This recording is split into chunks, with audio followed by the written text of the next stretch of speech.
조선 역사상 가장 극적인 여인이 있었습니다. 그녀의 이름은 장옥정. 평민 신분으로 궁에 들어온 후 왕비가 되고 42살의 사약을 마신 여인입니다. 1680년대 초 약 20살의 젊은 여자아이가 궁의 대문을 통과했습니다.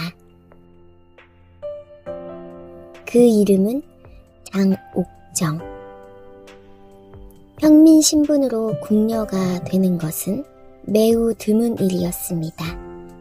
대부분의 궁녀는 신분이 있는 가문의 딸들이었습니다. 하지만 장옥정은 달랐습니다. 그녀는 큰아버지의 철저한 준비 끝에 궁에 들어오게 되었습니다. 궁에 들어온 첫날, 그녀는 다른 궁녀들과는 분명히 달랐습니다. 지니고 있는 것들이 달랐습니다. 글씨를 읽는 능력, 악기를 다루는 솜씨, 춤을 추는 우아함, 그리고 무엇보다 타고난 아름다움. 다른 궁녀들은 그녀를 관찰했습니다. 누구인가? 어디서 온 여자인가? 왜 우리와는 다른가? 장옥정은 궁에서의 첫 몇 달을 조용히 보냈습니다. 왕의 눈에 띄기 위해, 자신이 누구인지 알리기 위해, 하지만 서두르지 않으면서. 궁에서의 일상은 단순했습니다. 왕의 방을 치우고 왕의 의복을 정리하고 필요할 때 왕의 곁에 가는 것. 하지만 그녀는 다른 일들도 했습니다. 남은 시간에는 책을 읽었습니다. 음악을 연습했습니다. 춤의 움직임을 완벽히 했습니다. 궁의 다른 궁녀들은 한가로움에 시간을 소비했습니다. 하지만 장옥정은 자신을 준비했습니다. 그리고 그 준비는 헛되지 않았습니다. 궁에 들어온 지 약 1년. 1681년의 어느 날, 조선 역사를 바꿀 운명의 순간이 찾아왔습니다. 당시 숙종은 34살의 젊은 왕이었습니다. 총명하고 정치에 열정적이었으며 깊이 있는 사상을 가진 왕이었습니다. 그날 숙종은 궁을 산책하고 있었습니다. 밤의 복도를 거닐고 있었습니다. 그리고 그 순간 그 궁녀를 마주쳤습니다. 처음 본 순간부터 뭔가 달랐습니다. 다른 궁녀들과는 분명히 다른 분위기, 다른 아름다움, 깊이 있는 눈빛. 숙종은 멈췄습니다. 그 후로 숙종은 그녀를 자주 불렀습니다. 처음에는 가끔씩 음악을 듣고 싶어서, 대화를 나누고 싶어서. 하지만 시간이 갈수록 가끔이 자주로 바뀌었습니다. 자주가 매일로 바뀌었습니다. 그리고 숙종의 감정이 변하기 시작했습니다. 단순한 호기심에서 깊은 애정으로, 애정에서 깊은 사랑으로. 궁 전체가 이를 감시했습니다. 왕이 한 명의 궁녀에게 깊이 빠져 있다는 것을. 숙종은 그녀를 위해 시를 지었습니다. 아름다운 한시들을 그대가 나의 마음을 알거나 그대 없이는 이 궁이 너무 외로우도다. 언제나 나의 곁에 있어 주기를. 당신이 나의 전부이니야. 이것은 단순한 호의가 아니었습니다. 이것은 절절한 사랑이었습니다. 왕이 궁녀에게 보내는 깊은 사랑의 표현. 불과 1년이 지난 후 모든 사람들이 알게 되었습니다. 왕이 그 궁녀를 깊이 사랑하고 있다는 것을.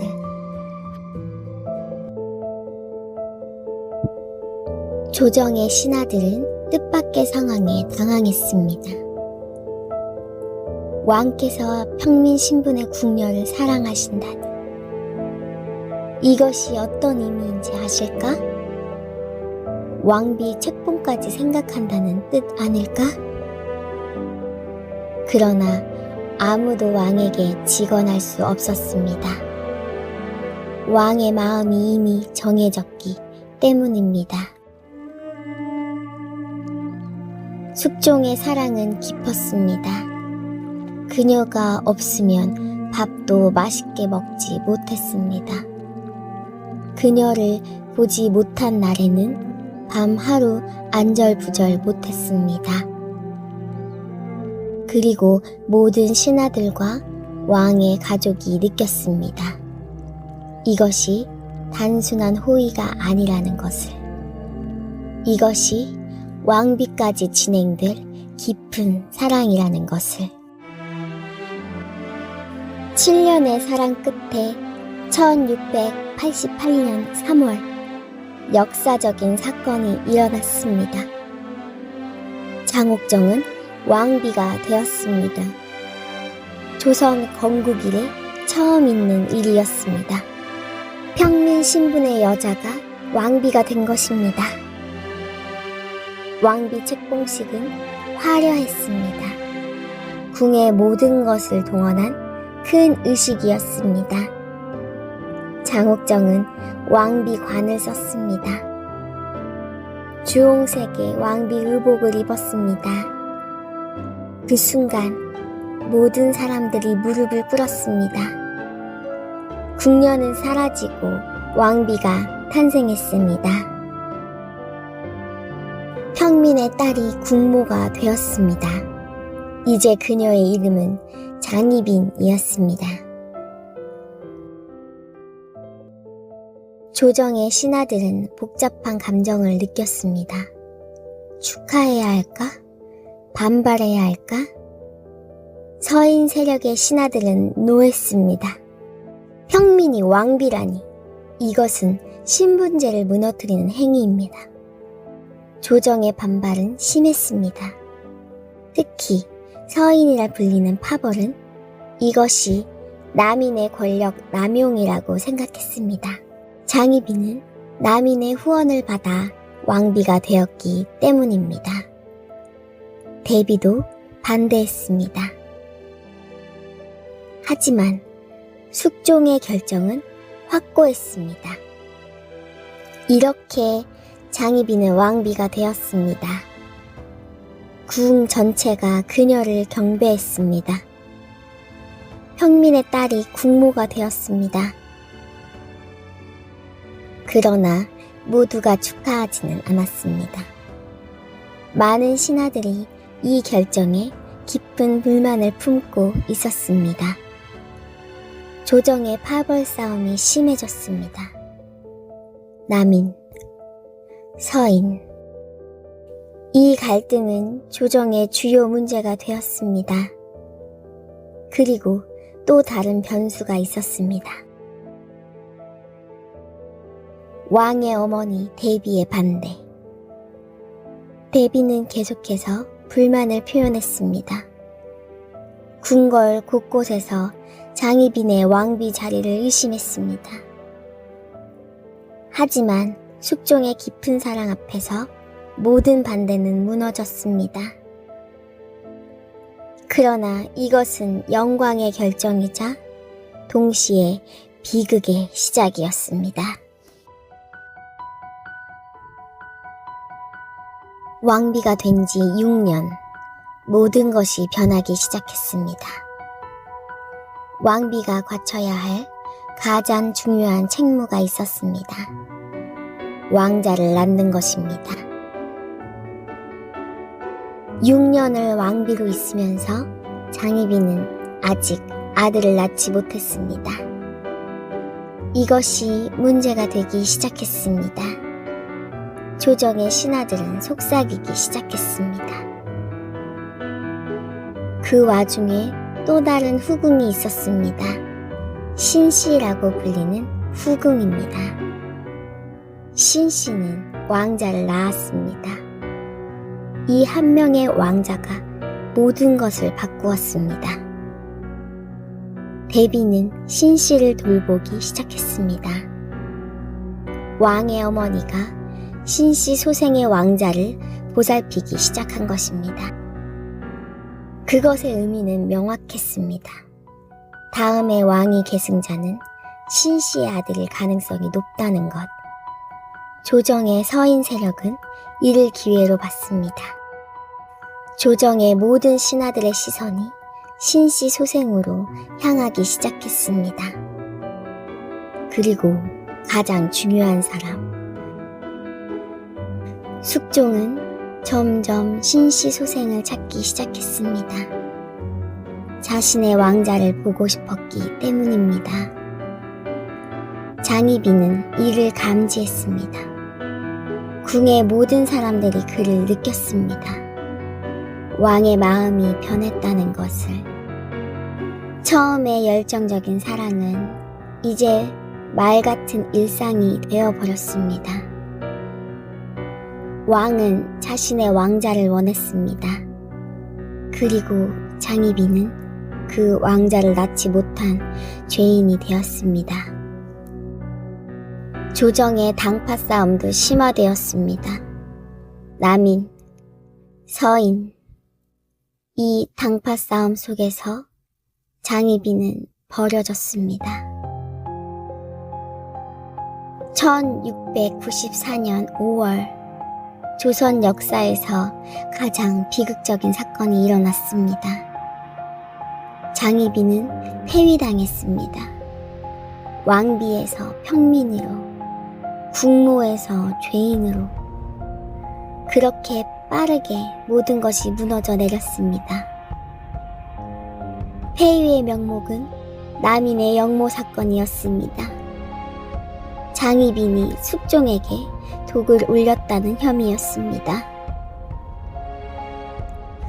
하지만 역사가들은 지금도 논쟁합니다. 이것이 정말 사실이었는가? 아니면 정치적 조작이었는가?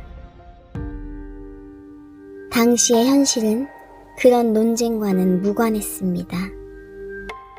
장희빈은 폐위당했습니다. 폐위당한 왕비의 신분으로 장희빈은 궁의 한 방에 갇혔습니다. 7년. 세상과 단절된 채, 밖의 소식도 알 수 없는 채, 무한한 고독 속에서 매일이 죽음을 기다리는 시간이었습니다. 그 방은 감옥이나 다름없었습니다. 창문은 있지만 외부와는 차단되었습니다. 음식은 누군가 밀어주는 것만 먹었습니다. 그 방에서의 7년은 영원과 같았을 것입니다. 여름이 왔다가 가고 겨울이 왔다가 가는 것만 느껴지고 세월이 그녀의 얼굴에 주름을 그었습니다.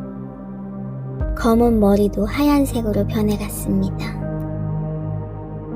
한때 왕이 사랑했던 그 아름다운 여인은 이제 노인이 되어가고 있었습니다. 매일 밤 그녀는 혼잣말을 했을 것입니다. 왜 나인가?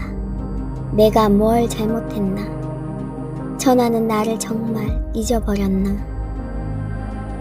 하지만 아무도 답해주지 않았습니다. 그리고 1701년 42살의 나이에 역사는 그녀를 끝내기로 결정했습니다. 1701년 9월 16일 종로의 한 처소에서 장희빈은 극약, 즉 독약을 마셨습니다. 사약을 마신 것입니다. 차디찬 약잔을 들었습니다. 누군가 그녀의 입에 갖다 댔습니다. 그 마지막 순간 그녀의 생각은 무엇이었을까요? 1701년 9월 16일 장희빈이 극약으로 사망했다고. 그렇게 한 여인의 극적인 인생은 끝났습니다.